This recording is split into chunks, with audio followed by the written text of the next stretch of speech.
बजे के बीच में उपस्थित हूं आप सबके सामने। आज इनकी कुंडली लेकर के आया हूं। इनका नाम है राजकुमार, रायबरेली, उत्तर प्रदेश। इन्होंने पूछा है सवाल, विवाह के लिए और कैरियर के लिए किस दिशा में जाना सही रहेगा। इसको कैसे जाने बताता हूं। जन्म कुंडली में इनका डेट ऑफ बर्थ है 11 जनवरी 1990, 17 बजे, रायबरेली। इस आधार पर इनकी कुंडली मिथुन लग्न की, व्यक्ति राजकुमार, भुजाओं की राशि यहां बन गई, मतलब 3 नंबर यहां की राशि है तो यहां बन गई ना।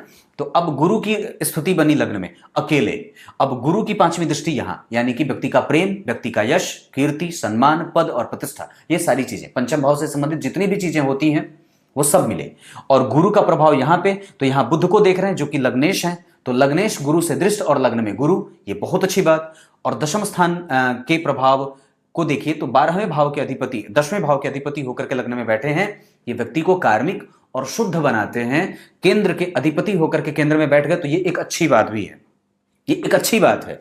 और गुरु और चंद्रमा का संबंध, तो गुरु उच्चाभिलाषी और चंद्रमा स्वग्रही, यहां पे संबंध ठीक रहेंगे। पर पति जो है या ये स्वयं व्यक्ति कभी कभी चुप्पी साध लेता है, बोलता ही नहीं है। और यही स्थिति यहां भी है चंद्रमा और राहु का। कभी कभी दाम्पत्य में एक अजब सी चुप्पी हो जाती है।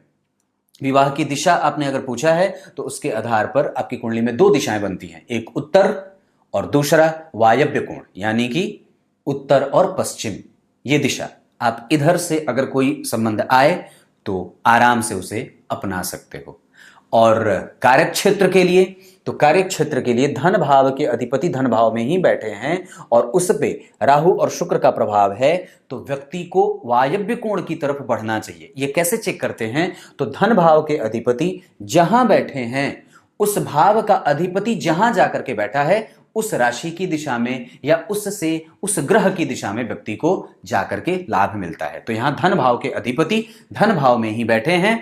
चंद्रमा की दिशा वायव्य कोण की दिशा होती है, उत्तर और पश्चिम की यह दिशा होती है। व्यक्ति उस दिशा में जाए तो लाभ हो। और विवाह के लिए या तो उत्तर या उत्तर पश्चिम, ये 2 दिशाएं।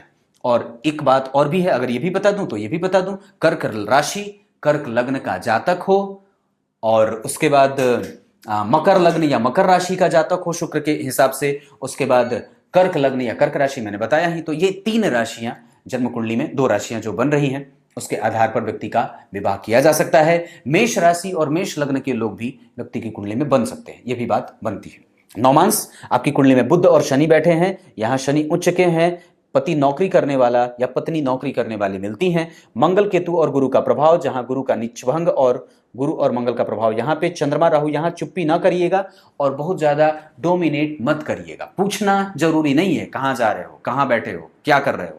इस तरीके का अधिकारपूर्ण जो व्यवहार है वो आपके दाम्पत्य को कमजोर कर सकता है। दाम्पत्य में सप्तम स्थान के अधिपति 12 में, ये सुख है जो मिलता रहेगा। और सप्तम स्थान के अधिपति शुक्र 12 में और उस पे राहु का प्रभाव, ये ठीक है, ये खराब नहीं है। चंद्रमा यहाँ स्वग्रही हैं, इस वजह से वो एक अलग तरीके की शांति रहेगी। और सूर्य यहाँ बैठे हैं, पति धार्मिक और सूर्य का प्रभाव जन्म कुंडली में यहाँ, ये चीजें ठीक हैं। मतलब थोड़ी सी कड़वाहट भी है पर सामान्य दाम्पत्य से बेहतरी से कहा जा सकता है। ये कुंडली ऐसी है। और कैरियर तो आपकी कुंडली में 10वें स्थान का अधिपति लग्न में बैठा है, अब बढ़िए आगे। गुरु बुध को देख रहे हैं, गुरु सूर्य को देख रहे हैं, गुरु शनि को देख रहे हैं पढ़ाने के क्षेत्र में, या जो भी आपने कैरियर से संबंधित सवाल तो पूछे नहीं है, लेकिन ये कुंडली संतुष्ट है और ठीक है। लग्न का अधिपति लग्न को देख रहा है, लग्न में गुरु का बैठना, चंद्रमा और केतु का प्रभाव व्यक्ति को कई बार धन से संबंधित कभी भी समस्या में नहीं रखने वाला। और हमेशा ही व्यक्ति के संबंध सभी के साथ अच्छे होते हैं। आपके अच्छे हैं पर आपके बारे में कई बार लोग गलत धारणाएं भी विकसित करते हुए देखे जाएंगे। यहाँ पे शुक्र और राहु का अस्तम में बैठना व्यक्ति के जीवन में कई बार कमर से नीचे के समस्याओं को देने वाले होते हैं। नाभि का क्षेत्र प्रभावित होता है, ये बात देखने में आती है।